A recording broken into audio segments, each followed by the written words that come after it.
Olá, sejam bem-vindos a mais uma aula que chega aqui ao nosso canal. Hoje falaremos sobre a febre amarela. Então, se esse item está presente no seu edital, está no conteúdo programático do seu concurso, você está no vídeo certo. Nesta aula vamos explorar muitas informações especificamente da febre amarela. Todas as informações que você vai ler e escutar na aula de hoje estão presentes em manuais do Ministério da Saúde. Foi a partir desses manuais que esta aula, que o conteúdo que vai ser exposto aqui foi elaborado. E esses manuais são, sim, as principais fontes utilizadas pelas bancas para a elaboração de suas questões. Então, vamos lá, sem mais recados, para que a aula não fique tão longa e cansativa. Então vamos iniciar falando das características gerais da febre amarela. Então vamos lá. Febre amarela, ela é uma doença infecciosa, febril, aguda, é uma doença imunoprevenível. Professor, o que é doença imunoprevenível? É uma doença para a qual já existe vacina. Então, existe vacina para a febre amarela? Sim ou não? Sim, correto. A evolução da doença da febre amarela é abrupta e a gravidade é variável, com elevada taxa de letalidade nas suas formas graves. Vamos lá, continuar a leitura. O agente etiológico, olha aí, é questão de prova. É transmitido por artrópodes, que são os vetores, tá? Artrópodes da família Culicidae. Então, vamos lá memorizar especificamente a família do vetor da febre amarela, habitualmente conhecidos como os mosquitos e pernilongos. A importância epidemiológica decorre da gravidade clínica, da elevada letalidade e do potencial de disseminação e impacto, sobretudo quando a transmissão da febre amarela é urbana, e a transmissão da febre amarela urbana se dá através do nosso já conhecido Aedes aegypti. Olha aí, mais uma vez, esse vetor aparecendo como o culpado, por assim dizer, a transmissão de uma outra doença grave, tá? Transmite a dengue, zika, chikungunya e também aqui a febre amarela.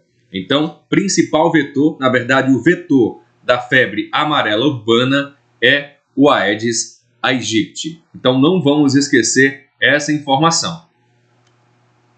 Febre amarela, agente etiológico. Então, temos o vetor, que é o Aedes aegypti, no caso da febre amarela urbana, e temos o agente etiológico, no caso, o vírus. Olha, é uma doença transmitida por vírus, Também é importante memorizar essa informação, porque pode aparecer, uma questão do tipo, qual doença abaixo é transmitida por vírus? Okay? Então, vamos nos ligar que a febre amarela é transmitida por vírus. Tá? É um arbovírus do gênero Flavivírus, protótipo da família Flaviviridae. Então vamos lá, não vamos esquecer do Flavivírus, ok? Que é o vírus da febre amarela, protótipo da família Flaviviridae. Okay? Então, informação também importante, não vamos misturar vetor com agente etiológico. O vetor, no caso da febre amarela urbana, é o Aedes aegypti, e o agente etiológico é um vírus do gênero Flavivírus, da família Flaviviridae. Vamos lá, mais informação chegando à nossa aula. Agora vamos falar da febre amarela no caso dos hospedeiros e dos reservatórios da doença. No ciclo silvestre da febre amarela, os primatas não humanos chamados aqui, né, abreviados como PNHS, são considerados os principais hospedeiros. Então, quais os principais hospedeiros da febre amarela no ciclo silvestre? São os primatas não humanos, amplificadores do vírus, e são vítimas da doença, assim como o ser humano, que nesse ciclo apresenta-se como hospedeiro acidental. No ciclo silvestre, tá? No ciclo silvestre, as principais espécies de culicídios, né, que são os mosquitos silvestres, além de diversas espécies dos sabetes. Então, o principal mosquito, né, a principal espécie responsável pela febre amarela silvestre são do gênero Sabetes. Os mosquitos que são considerados os verdadeiros reservatórios do vírus da febre amarela, pois, uma vez infectados, permanecem assim durante toda a vida. Então, ele passa a vida toda, né, transmitindo e carregando o vírus da febre amarela. No ciclo urbano, não é registrado no Brasil desde 1942.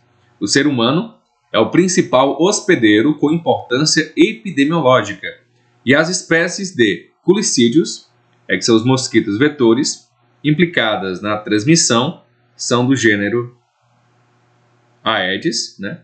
Principalmente o Aedes aegypti, né? Mantendo-se um ciclo homem-mosquito.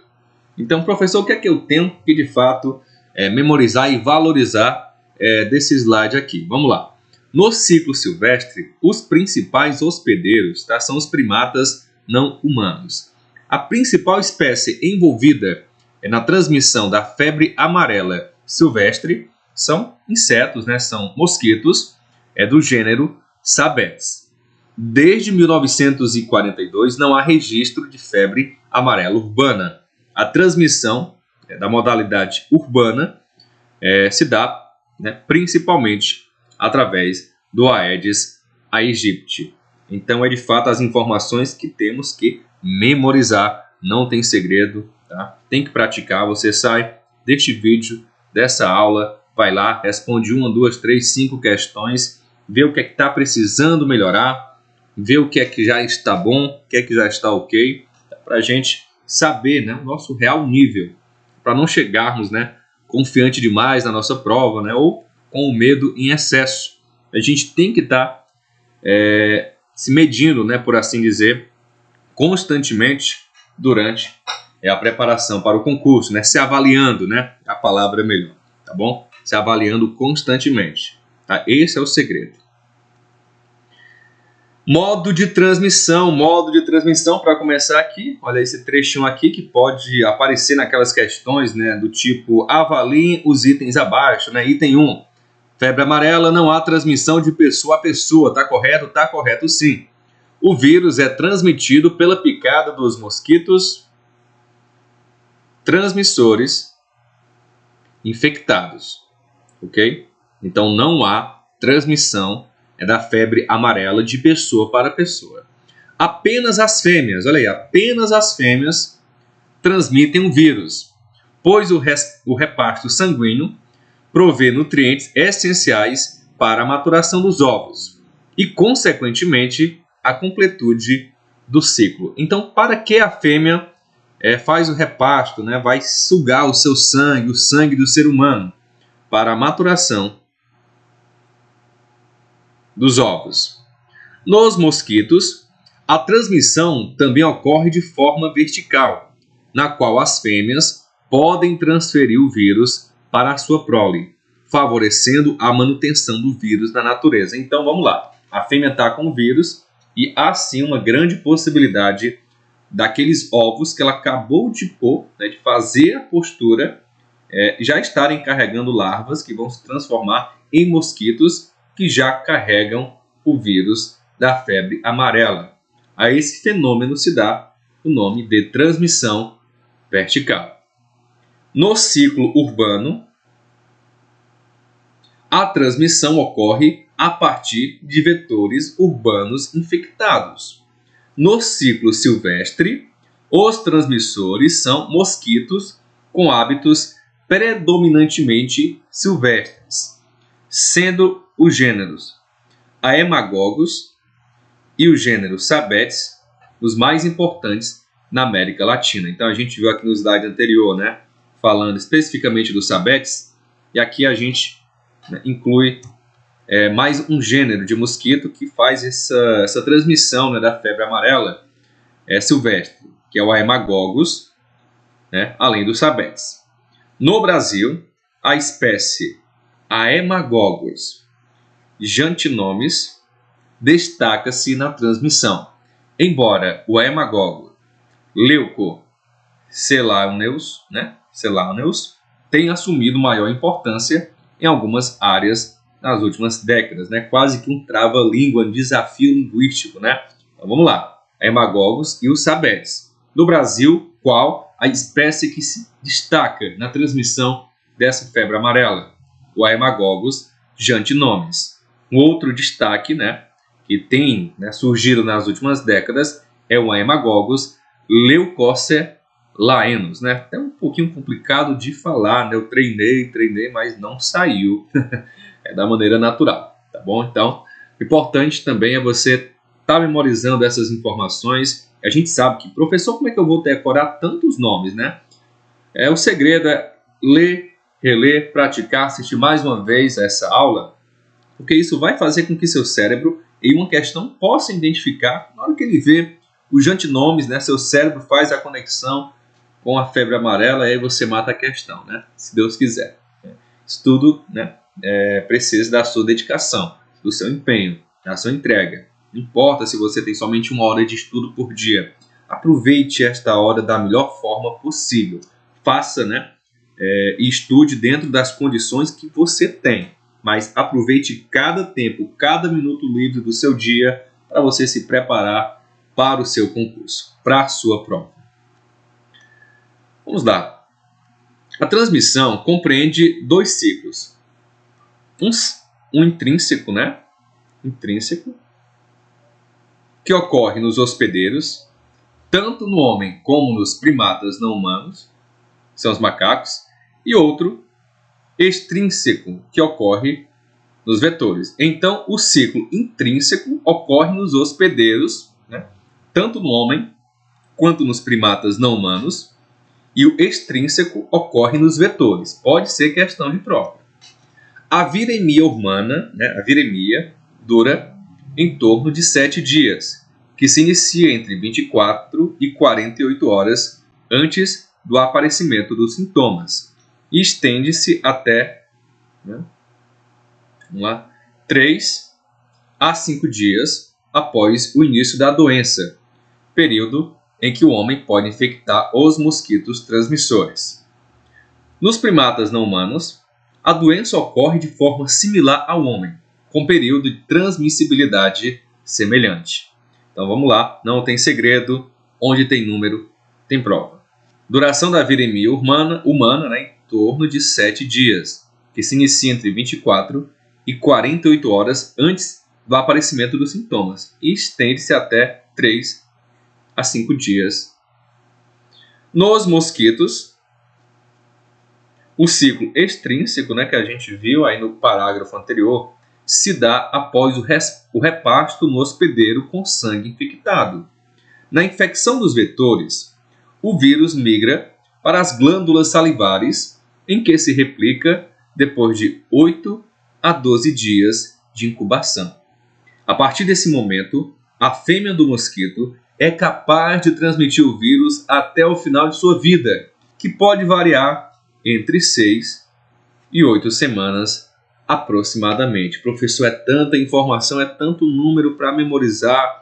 Então vamos lá. Se no seu edital caiu especificamente, né, de maneira explícita, febre amarela, então não subestime todos esses números, todos esses valores, porque podem sim ser utilizados sem medo algum pela banca para dificultar a vida do candidato, dificultar aí a sua vida. Mas você não vai cair nesse tipo de questão, né? Esse tipo de questão eu pessoalmente torço, né, para não aparecer, porque a gente estuda tantas doenças, a gente, né, o cérebro fica meio confuso, dá uma misturada, né? Sobre incubação, viremia. A gente tem que torcer primeiramente para não cair esse tipo de questão. Mas a gente tem que se preparar, né? Caso ela venha aparecer, a gente tem que dar o nosso melhor, né? Para chegar lá consciente que a gente está respondendo a questão dentro do que a gente com certeza conseguiu fazer e se entregar durante a preparação. Então, realmente, esse tipo de informação para mim é um terror. Não sei para você, não deixe de comentar aí abaixo do vídeo. Período de incubação. Vamos falar agora sobre o período de incubação da febre amarela. Como eu falei, é uma aula cheia de informações. Você já sai desta aula, já sai deste vídeo preparado, preparada para responder às questões voltadas a esse conteúdo, voltados à febre amarela. Então vamos lá. A incubação, olha aí, mais números, mais questão de prova, varia de 3 a 6 dias. E em situações esporádicas, considera-se que pode se estender por até 15 dias. Então, normalmente, essa incubação varia de 3 a 7 dias. Febre amarela. Agora vamos falar da suscetibilidade e da imunidade. A suscetibilidade, né, quem é que pode pegar, quem é que está exposto, né, a contrair a febre amarela, ela é universal. Todo mundo está exposto a ela.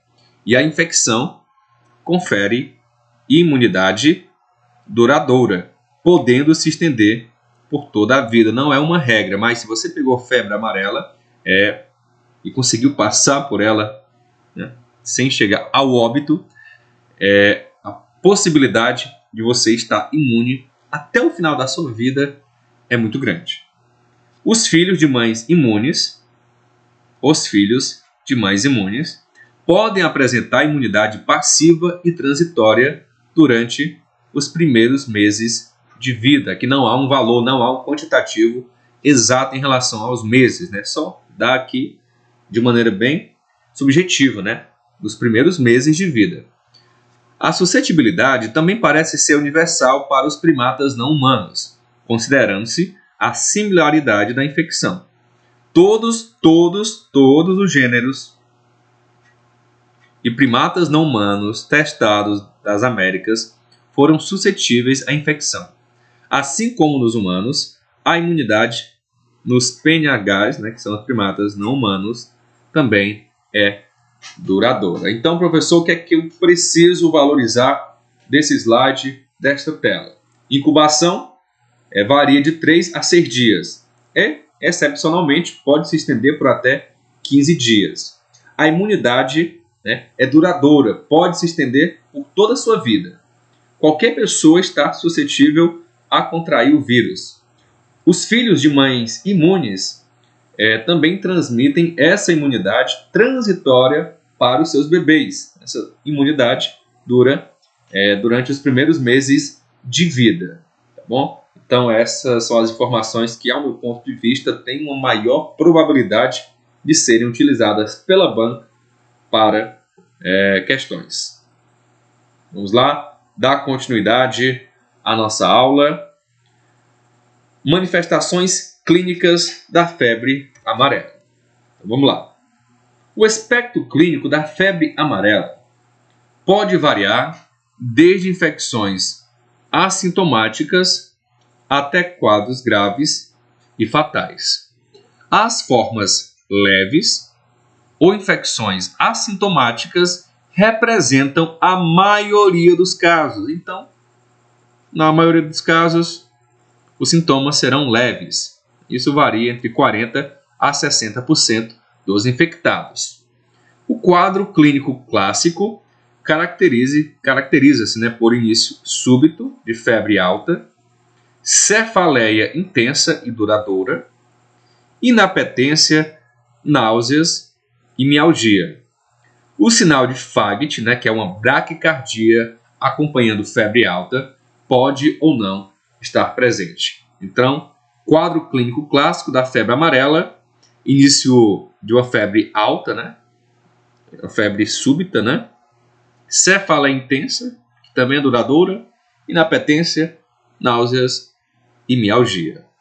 Nas formas leves e moderadas, que representam 20 e 60% dos casos, os sinais e os sintomas duram entre 2 e 4 dias, que geralmente são aliviados com tratamento sintomático, antitérmicos e analgésicos. Então vamos lá, professor, o que é que eu tenho que memorizar, pelo amor de Deus? As formas leves ou assintomáticas são a maioria dos casos, entre 40% a 60%. As leves, e moderadas, por assim dizer, representam 20% e 60% dos casos.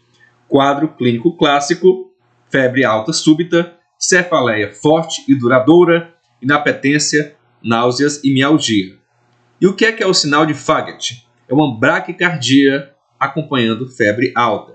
Esse sinal pode ou não estar presente. Os sinais e os sintomas das formas leves e moderadas duram entre 2 e 4 dias.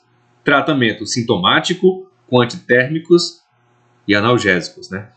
Respirar, dar uma relaxada aí no cérebro, é muita informação em uma aula só, professor. Se você está cansado, está um pouquinho abatido aí, tanta informação, não fica triste, não se abate, cabeça para cima. A qualquer momento você pode apertar pause, sair da aula, voltar depois, tá? E claro, iniciar com força e com atenção total, tá bom? Bateu o sono, bateu o cansaço, nem continua, tá? Nem continua, volta depois, para quando você estiver com as energias renovadas. Ainda falando sobre as manifestações clínicas da febre amarela, as formas graves e malignas representam aproximadamente 20 a 40% dos casos, para os quais a evolução para o óbito pode variar entre 20 e 50% dos registros. Então, entre 20 e 50% das pessoas que evoluírem para as formas graves e malignas, elas podem evoluir para o óbito. Representam aproximadamente 20 a 40% dos casos. Nas formas graves, cefaleia e mialgia ocorrem com maior intensidade e podem estar acompanhadas de náuseas e vômitos frequentes, icterícia, oligúria. Professor, o que é a tal da oligúria? Diminuição da urina, além de manifestações hemorrágicas. Então aqui é o quadro clínico da forma grave, da forma maligna da febre amarela, que representa entre 20 a 40% dos casos. O quadro clínico típico caracteriza-se por manifestações de insuficiência hepática e renal. Lembrando que aqui ainda estamos falando das formas graves e malignas, tendo em geral a apresentação bifásica, com um período prodômico, de infecção, e um toxêmico, que surge após uma aparente melhora. Após o período de melhora dos sintomas, que pode levar de 6 a 48 horas, entre o terceiro e o quinto dia de doença, ocorre o agravamento da icterícia, insuficiência renal, fenômenos hemorrágicos de maior intensidade, em muitos casos evoluindo para o óbito em aproximadamente uma semana. Então, realmente a situação pode ser grave, causando, como você vê aí, uma pane geral no sistema, e realmente é bem complicado. Por isso que entre 20 a 50% das pessoas, dos infectados que contraem a forma grave e maligna da febre amarela, vão a óbito, e no caso aqui evoluem para o óbito em aproximadamente uma semana. Então, bem complicado, o quadro da febre amarela, nesse caso aqui que a gente acabou de ler. Vamos lá. Período de infecção. Período de infecção. Aqui no caso ainda falando da forma grave da febre amarela. O período de infecção dura em torno de 3 dias, tem início súbito e sintomas inespecíficos, como febre, calafrios, cefaleia, lombalgia, mialgias generalizadas, prostração, náuseas e vômitos. Por isso, são sintomas inespecíficos que duram em torno de 3 dias e seu início é súbito. Depois do período de infecção, tem o período de remissão. Ocorre o declínio da temperatura e diminuição da intensidade dos sintomas, provocando uma sensação de melhora no paciente. Dura de poucas horas a até no máximo 2 dias. Depois disso, temos o período toxêmico. Reaparece a febre e a diarreia e vômitos têm aspecto de borra de café. Instala-se um quadro de insuficiência hepatorrenal, acompanhado de manifestações hemorrágicas, além de comprometimento sensório, havendo evolução para o coma e a morte. No caso aqui, são os 3 períodos da febre amarela grave ou maligna. Professor, tantas informações nessa aula, eu achei que ia ser mais tranquilo. Não tem essa, não se assuste com nenhum conteúdo, tá? Para você conquistar a sua vaga, você precisa se esforçar, não precisa se assustar, não precisa tremer, não precisa ter medo, tá? Você tem que se dedicar, ter a consciência de que você está fazendo o seu melhor. Se o seu tempo é curto, né? Então, aproveite esse tempo da melhor forma possível. Para isso que existe esse tipo de aula, é para isso que eu trago esse tipo de conteúdo para você que chega aí cansado, 2 turnos de trabalho, ainda tem que fazer a janta, cuidar dos filhos, da mãe ou do pai, tá? E não sobra tanto tempo assim para ler, não tem concentração para ler muitas vezes, não tem paciência. Você vai, assiste uma aula dessa, tá? Com mais tranquilidade, com a cabeça fria e aproveita melhor o seu tempo, tá? Porque eu prometo que aqui tá cheio de informações valiosas que as bancas utilizam sim para elaboração de suas questões, porque todas as informações estão em manuais do Ministério da Saúde. Então não há fonte melhor do que o Ministério da Saúde. É uma doença dinâmica, né? Falando ainda da febre amarela, vamos só apagar aqui as anotações aqui com a caneta. É uma doença dinâmica com possibilidade de piora importante em período de horas ou dias. A evolução para o óbito ocorre entre 7 a 14 dias, na grande maioria dos casos, por conta de insuficiência hepática fulminante. Há relatos de morte súbita tardia atribuída à complicação cardíaca. Então, na grande maioria dos casos, a morte por febre amarela se dá por conta de insuficiência hepática fulminante.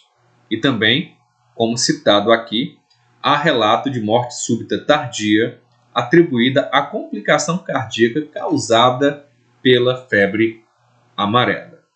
Bom, tem número, pode ter questão de prova. Evolução para o óbito ocorre em 7 a 14 dias. Então vamos lá. Acho que é o último slide aqui da nossa aula de hoje. Só conferir aqui, é o último slide. De vez em quando eu faço isso. Desculpe, né? Vamos lá. Para finalizar a nossa aula. Notificação da febre amarela. A doença é de notificação compulsória imediata, ou seja, em até 24 horas, conforme definido na Lista Nacional de Notificação Compulsória de Doenças, Agravos e Eventos de Saúde Pública, unificada pela Portaria de Consolidação número 4, de 28 de setembro de 2017. Tá? Professor, tem que memorizar esses valores, esses números, na verdade? Né? Na verdade, não. Você só tem que lembrar que a febre amarela é uma doença de notificação compulsória, né, e notificação em até 24 horas. Né? Por isso, é de notificação imediata. Portanto, todo caso suspeito, tá? A banca pode trocar aqui e falar que é todo caso confirmado. Não, mas todo caso suspeito de febre amarela deve ser prontamente comunicado por telefone ou por e-mail às autoridades, por se tratar de doença grave com risco de dispersão para outras áreas do território nacional e internacional. A notificação deve ser registrada por meio do preenchimento da ficha de notificação e investigação da febre amarela e inserida no Sistema de Informação de Agravos de Notificação, que é o SINAM. Então, todas as informações que eu percebi que são de fato relevantes para a sua prova, para o seu concurso, especialmente você que está concorrendo aos cargos de agente comunitário de saúde, agente de combate a endemias, cargos de nível médio ou nível fundamental. Esta aula foi feita para você. Então você já sai dessa aula pronto para começar a explorar um pouco mais aí a febre amarela, expandir os seus horizontes ainda mais e responder questões. Praticar, responder questão, praticar. Não tem segredo. Para dominar você tem que estudar e depois a prática é essencial. Tem que estar presente.